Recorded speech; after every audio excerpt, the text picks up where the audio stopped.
এই দিনটা ছিল মহারাষ্ট্রে আমাদের শেষ দিন, আর আমরা সকাল 8টায় বেরিয়ে পড়েছিলাম। আমরা গিয়েছিলাম ভিরারের জীবদানি মন্দিরে।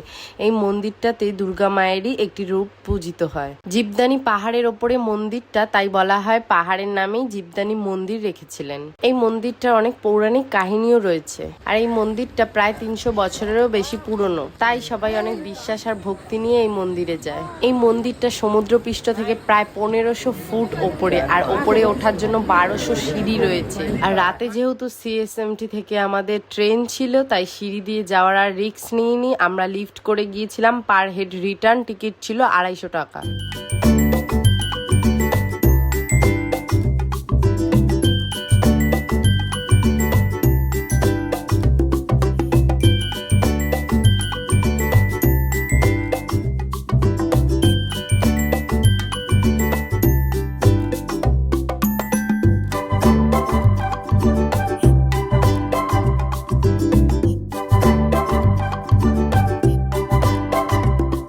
মেট্রো লিফটে যাওয়ার পর আবার রেসিডেন্সিয়াল লিফটে করে মন্দিরের ওপরে নিয়ে যায়। আর এটা হলো মন্দিরের ভেতর, আর ওখানে ঠাকুরের মূর্তিটা ক্যামেরা করা বারণ ছিল।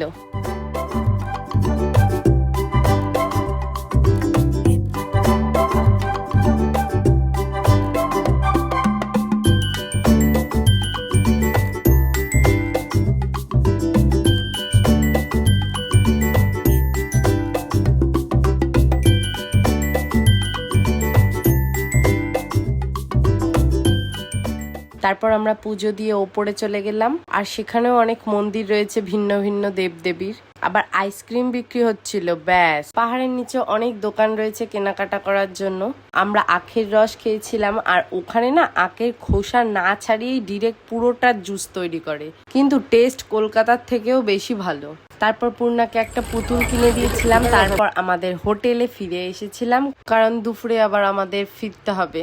এখন বাই, নেক্সট ভিডিও আসবে আমাদের মহারাষ্ট্রের লাস্ট ভিডিও। তো সবাই ফলো করে সঙ্গে থেকো।